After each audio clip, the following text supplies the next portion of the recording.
So this is as promised, a book review for Henry's Dream, which is the official biography of York's.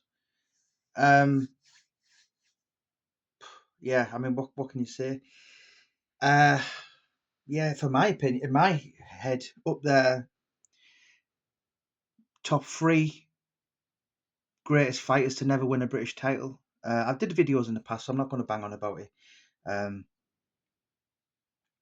yeah, so obviously I've released a lot of books in the last 8 years. Uh, 23 in total. Another four finished. So if I drop dead tomorrow, I've written 27 books. And so the one thing is, I don't read books because I'm sick of them, and they're time consuming. So I've got to be really fabulously interested in a book subject. The last 13 year, that's the third book I've ever read. That's not mine. I can read Jamie Boyle books all day. Got a lot of time for that man. But yeah, I read an East End, a London one a couple of years back. I read Mickey Duff's about a year or two back, and I read this, as I said, because I'm sick of books. But I've got to know Henry for the last year. Interviewed him, interviewed him for the Mickey Duff book. Interviewed him for, I don't know, one or two bits. I think I got a few words in for the juniors book. Um, I would like to do a documentary of him. I'm going to be meeting him and a filmmaker very soon. But yeah, this book. Um, I mean, Henry's Dream, clues in the name. Yeah, he just, like Kirkland Lang or Michael Watson, Matthew Macklin, Martin Murray. He was just well class without being well class, if that makes sense.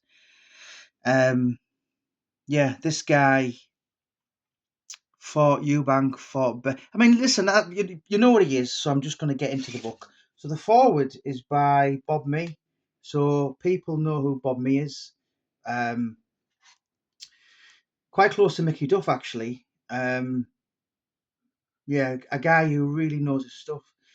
So the difference between a biography. So this is a biography, but so the difference between an autobiography is obviously someone writing it themselves. But so when someone does a biography, it's usually someone like Henry has done with this fantastic writer called Jim Kirkwood. But normally that writer is a ghostwriter. So this person, Jim Kirkwood, so this is very unique, and I've never read a book like it, and I'll tell you why. So all the way through this book, it's not Henry, it's Jim Kirkwood, and he's talking about Henry.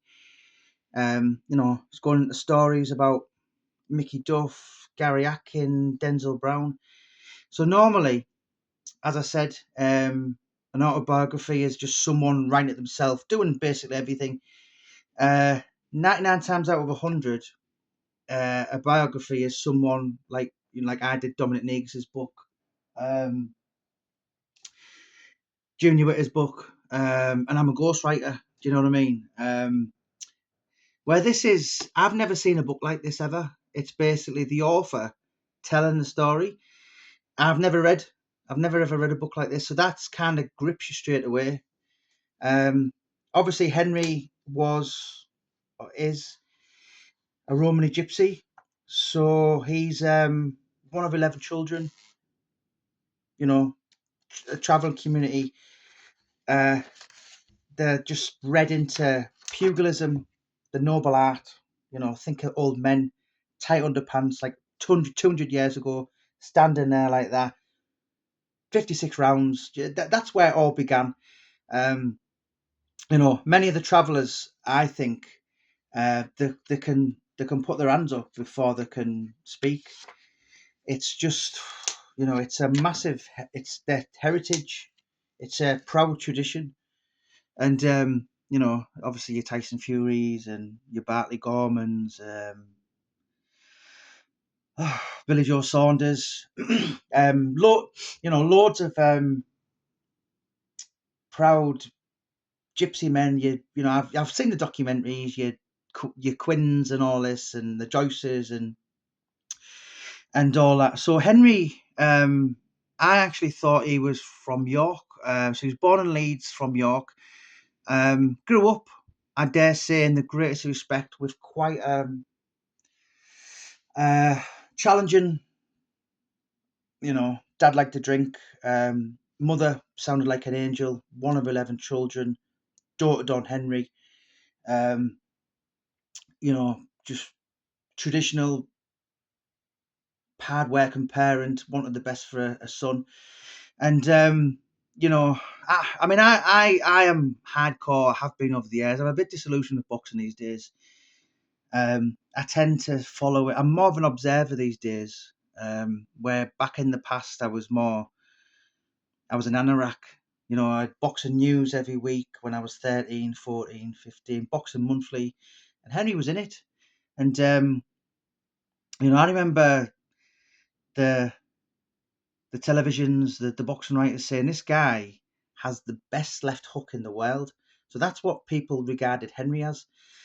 And so his story is, obviously, he had an incredible amateur career. And I didn't know about him. Yes, I knew of him, but I didn't know. Let's be honest. A lot of fighters, a lot of boxers, they're not from the Oxford University. They're from the Council Estates. I know loads of boxers. I've been around a lot of them, and a lot of them have been in prison. They're not. How can I put it? They're not. What's that word? Academically, really switched on. A lot of them are. Don't get me wrong. There is the ones like the Duke Mackenzies, but they're not blessed with brains. I've met I've met so many fighters, and yeah, but I didn't know what Henry's backstory was. I didn't know whether he was a criminal or any kind of thing like that. A tough guy, but he not. He reminds me a little bit of Eddie Elwood.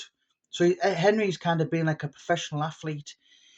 He's dedicated his life to his craft, and so this book, goes in. I mean, I'm going to be honest. When I first heard it was 182 pages, I was like, but it goes into. I think it covers. When I did Alan Thompson's biography, I said to him, "Look, I don't really want to be writing about Inverness Caledonian Thistle, Inverness Caledonia Thistle on a Tuesday night. I want to be talking about your best parts of your life," and I think this is what this writer's done. He's talked about the build up to Nigel Benn, not only the fight but the build up. Nigel Benn was a thunderous, murderous, monstrous puncher, a miniature Mike Tyson. I think I've did videos in the past that Henry actually had him on the floor, and you don't have to be a boxing anorak to realise you can quite understand why Nigel Benn didn't give Henry the rematch, but he goes into detail about the Benn fight, the setbacks, the close knit relationship he had with Gary Atkin, who I like a lot. I've met a lot of interesting people the last couple of years, and I met Gary about 6 months ago, and you just think like you just feel a connection with someone. He's an interesting person in himself, and this book it's the ups and the downs, and the losses.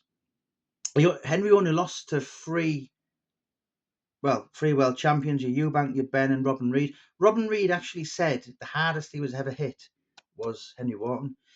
You know, Mickey Duff. I mean, I personally, if I'm going to be honest, Henry, you're watching, I bought that book alone just to see what was said about Mickey Duff. And there's a hell of a lot about Mickey Duff in there. You know, he, well, I think I've kind of covered it. I researched it. And this is including Lennox Lewis. The only person Duff ever gave a fee was Henry Wharton. He didn't like parting with money. I don't know whether that was Jewish culture or anything like that, but he was just good at making money and keeping money. And he obviously saw something in Henry when he was a young amateur. And what did pull my heartstrings a little bit though at the end was basically so this book was so this book was released just as Mickey died. Very sad, and to be honest, I think Mickey would have struggled to read it from about 2012 onwards anyway. Obviously, he was very disorientated, Alzheimer's, dementia. But there's no doubt, in my opinion. I mean, I always thought Duke Mackenzie was the second son to Mickey Duff. But when you read that book, you can. It's you kind of think, you know what, Mickey. He was. I think Mickey Duff was emotionally attached to Henry Wharton as much as Mickey Duff could human possibly be attached to another human being. But do you know what? I'm really, really. I was sad when this book finished, and as I said, I've read 3 books in 13 years. One was Product of a Postcode, which was an East End of London thing. One was Mickey Duff's, and one was that. I might not read another book now for maybe 5 years. I probably won't. As I said, it's like, I don't think Stephen King probably watches films if all he does is film them, and it probably, it's just talk to Peter Sutcliffe about hammers. You know what I mean? It's just sorry, that's probably a little bit cruel, but it's like, it's just I don't do it. You know what I mean? Someone has to really captivate me. I've got to like him. I've got to be interested in him. I've got to say to the wife, shut up. I'm not talking to you tonight because I've got a book. I did that with Mickey Duff. I did that with Product of a Postcode. And I did that with Henry's Dream. And I'm, there's a thing in the industry called a book hangover. So what that means is, and I've read hundreds of books in my life. I used to, that was my thing, before social media. Boxing books, football books, true crime books. And what a book hangover is, when you finish a book, for the next couple of days, your mind's still on that book. And I had that with that. And that's when when you feel a book leaves an imprint on you. And I've not had that with many. I didn't have it with Mickey Duff's. A few people have told me, a lot of people have told me they've had it with mine, particularly the Lee Duffy ones. But I can't think of. I did have it with Product of a Postcode actually. So maybe. Yeah, I definitely had it with Henry's, and as I said, I'm the only bad thing about it, I probably would say, is I never written it.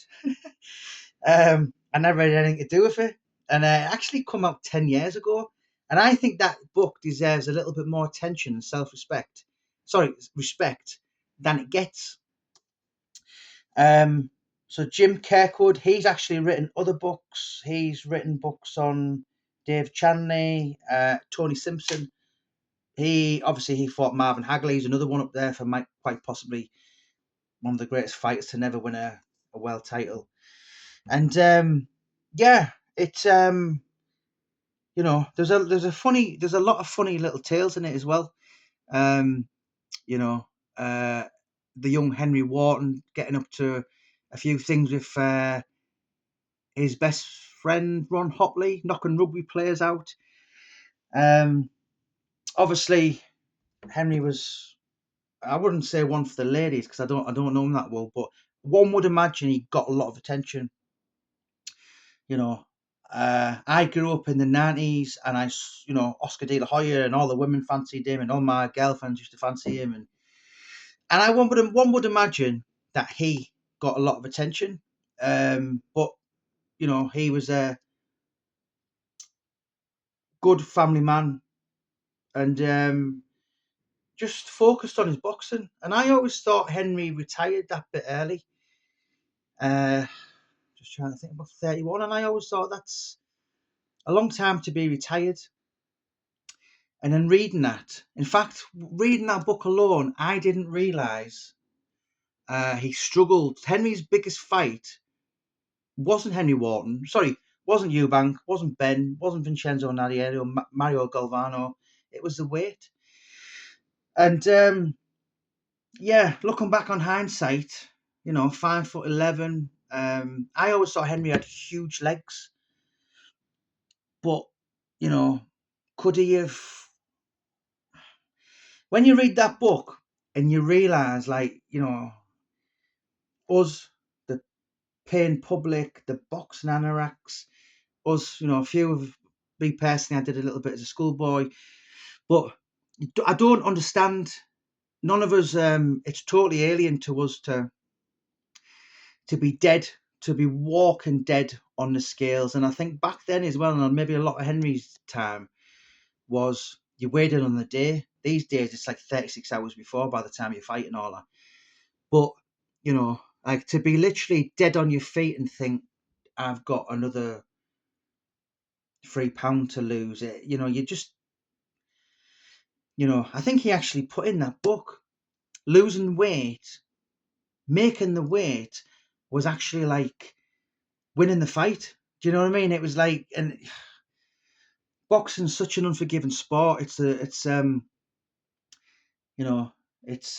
ruthless business, and it's, if you stick around for one fight too many, it's as I said, it's very unforgiving, and your faculties can change. And I know people. I've been around a lot of boxers, and I can hear people swearing, and and Henry got out of it with his looks still intact. But this book, I was really mightily impressed. And I'm going to be honest, I probably won't read a book that's not mine for maybe another 5 years, or until someone else comes along. And I always get told, oh, so many people over the years I've spoke to, and would you want to write my book and all this, and they say, oh yeah, you've got to read this book. I'm like, yeah, I'll have a look, but I've got no interest in it, or but I'm too polite, and I go, yeah. But straight away, I met him last January. Oh, excuse me. I've just finished nights. But I interviewed him for the Mickey Duff book, and obviously I've finished that Mickey Duff book now. I'm in the proofreading stages. 103,000 words. Henry's littered in this book all the way through, and that's what kind of picked my interest up. And I think I was in Gary Atkins' house about 6 months ago, and he showed me it, and I was like, yeah. And I think I spent a bit of time with him about October, and I said, what a lovely man. What I will say about Henry Wharton is this: never meet your heroes. Now, I've met a lot of people in boxing, footballers, boxers, actors, and the only boxers I would say who were nicer, who I've met, who I've got to know quite a close counters. I thought, you're actually even nicer than what I thought you were. Josh Warrington, Ricky Burns, and Henry Wharton. Really, really good person. As I said, I've got no interest, no financial interest in this book. I'm going to give it to Paul Suggett, who I'm going to be meeting in the next month with Henry, basically it's up to Henry to make Henry's Dream into a film stroke documentary like the Lee Duffy one. I just think, there's a lot, and there's a lot in this book as well. Sorry, there's a lot not in this book that could be in the film. Um, yeah, that's the thing about books. It's just impossible to just get everything in. It just is. It really, really is. I don't care. You know, this Mickey Duff book is 103,000 words. The average book in that genre is 70 to 80,000 words. I've just went right over it to the point where I actually probably could have put it into 2 books, but it's a labour of love. I'm not really interested in, if I make a tenner, then at least I've had fun by meeting a lot of my heroes, if you like, and meeting and speaking to the stories around Mickey Duff. But I could have put that into 2 books. But as I said, it's a labour of love, and it's there's probably about 4 or 5 books I've done where I thought, you know what, I'm not even bothered about the money. I just want to go along for the journey and meet the people and find out the stories and yeah, I'm just there's a lot of little humorous tales in this book as well, like the one where Mickey, God rest him, sadly passed. And I was thinking I'm going to use this in my book because Henry did. In fact, it wasn't Henry; it was Gary Atkin told me a story. They went into the synagogue when Mickey passed, and Henry's kind of got that dry humour. And Gary Atkin said to me, he's one of those who laughs, but he doesn't make a noise, so you just kind of see the shoulders going. And they're in the synagogue, and Henry Wharton turned to Gary Atkin and saw Billy Schwer, who I interviewed for the Mickey Duff book, and he said, I didn't know Billy was Jewish. He said, he's not. He's Irish descent and he's from Luton. But what he meant was he's got one of those Jewish caps. And then obviously it's very different. And Henry was like, well, I'm not wearing one of them. and basically, they ended up wearing one and wearing, I don't know whether Henry kind of converted to Jewish. And, the sky, they were going around they were filming, and Adam Smith is there and he's filming the cameras. And kind of Henry's crying and Gary Atkins kind of crying. So Adam Smith's coming in the cameras and going, there's Henry Wharton, Mickey's fight. He was a British Commonwealth European 3-time world title challenger. Mickey loved him. He's obviously upset. But Gary and Henry were crying with laughter. They were looking at Billy Schwer. And that's actually the funniest story in the book. And I thought that's going to have people dying because and then I read it and thought, it's in that book. But yeah, it's there's a few comical tales in this book as well, and I think Henry's one of them that is probably funny. It doesn't mean to be, but yeah. I've just went over this. I only want it to be 5 minutes, and I've nearly went on 25. But Henry's Dream: The Life Story of Henry Wharton, written by the very talented Jim Kirkwood, forward by Bob and me. Massively impressed, ridiculously impressed. And yeah, I'm going to put the link in the bio. Anyone who wants to buy it was $14.99 back in the day for a hardback, but I think you can get a copy for like a tenner on the link. So my mate bought one the other week. We bought it at the same time. So yeah, really, really impressed. It's got all the proper names of the 90s as well. Your Denny Mancini's, your Jarvis Astairs, and it gives you a real insight to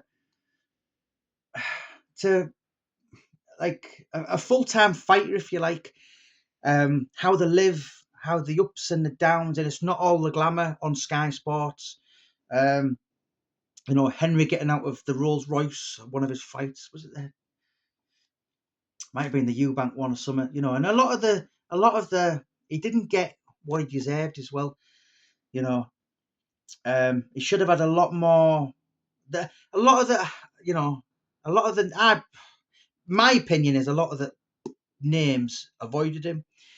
You know, after Ben beat him, Henry again um, became Nigel's #1 mandatory, and uh, yeah, he I fought Jerry McClellan, I think, and yeah, Eubank had a career best performance against him, and I think it was actually Eubank lost his next fight after him. So maybe, I mean, maybe Eubank lost something in the fight with Henry? But you're talking about if there's anyone who, as I said, going back to I've met a lot of fighters who have actually really become close friends with as well. You Gary Sykes, um, Isham Pickering's, they've all come and stayed at my house a couple of times and been to see him, but Henry's actually a nice person, and yeah, if there had been a title for like just being a good person, then he'd have unified the division. But Henry, it was an absolute pleasure, mate. I'm looking forward to sitting down with you and Paul Suggett in the next couple of weeks, and it's basically up to you whether we want to make this into like a film stroke documentary. Very, very talented. Um, Paul Suggett is a guy's on the up. He's just really. Well, I did the Lee Duffy documentary from years ago. He did the documentary on 5-time Mr. University of Elwood. What else has he done? He's just released one on the Big Brother winners, Pete Bennett, Anthony Hutton. Yeah, he's always doing things, Paul, and he's and I've I had it in the back of my head before I kind of approached Henry, and I wasn't even sure whether he was interested in it because he's in my opinion he was really well known in the 90s, but he's disappeared. And I know he's kind of doing a lot of amazing things in York for the youth and all that, but I don't think he wants to be famous. And you don't have to be famous, but a film, a documentary, it would cement his legacy. And he's like Junior Witter, in my opinion.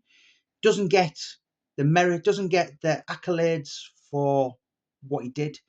Um, yeah, yeah, he's yeah, but we will see, and we'll put a pin in it for now. But yeah, we're looking forward to sitting with Henry in a couple of weeks and Paul Suggett, and anyone who wants to fancy a riveting and insightful read into the world, the murky world, the dog eat dog. It's not all glamour and lights, and in British boxing, there's a lot of skullduggery. There's a lot of filthy um, characters as well. And I think a lot of characters of yesteryear, your Mickey Duffs, your Tommy Millers, your Ernie Fossies, your Brendan Ingalls, your Denny Mancini's, they've all gone. And today they're all being replaced by twats from Essex or Kent in suits. And all they cared about is how many Instagram followers they got. They're not proper boxing people. Gary Atkin was a proper boxing person. As I said, Mickey Duff, boxing person. Barry Hearn loves boxing, but he's into dart as well. He's into snooker as well. Frank Warren, diehard Arsenal fan, was talking about buying spares. I think last year, where Mickey Duff was just boxing, pugilism, the noble art. There was nothing else in his life other than boxing, and I think that was why he struggled when he got to the end of his life, and it was like, you know, he'd had boxing in his life from a teenager, and when he kind of walked away, was 69, 70, kept his office on for a year because it was, and that was it. He's like, what do you do now? Do you know what I mean? And yeah, and to quote Duke McKenzie, and there'll never be another Mickey Duff. And Mickey Duff is the reason I really wanted to read that book. But I'm glad I did, because I read that. Well, if I seen that today, I don't know, take my mind back to 6 months ago, I would buy that because of Henry Wharton rather than Mickey Duff. So yeah, an absolute. I never ever swear in life, gentlemanly. Um, I've swear very occasionally, like in a Billy Connolly kind of way, and this was absolutely fucking outstanding. So Henry, you've done an absolute blinder, mate. Jim Kirkwood, I take a bow. And yeah, all the people in it, your Denzel Browns, um, they're all there's a lot of what I've noticed of this book as well. There's a lot of names that are repeated all the way through, like your Ron Hopleys and your Billy Moores, and yeah, just so obviously he's had kind of friends from being a child and right the way through in life, and but yeah, really, really enjoyed it. So as I said, anyone who fancies getting a book of this, getting a copy, click in the link in the bio, and as I said, you can get one for literally a tenner. Let us know your thoughts below.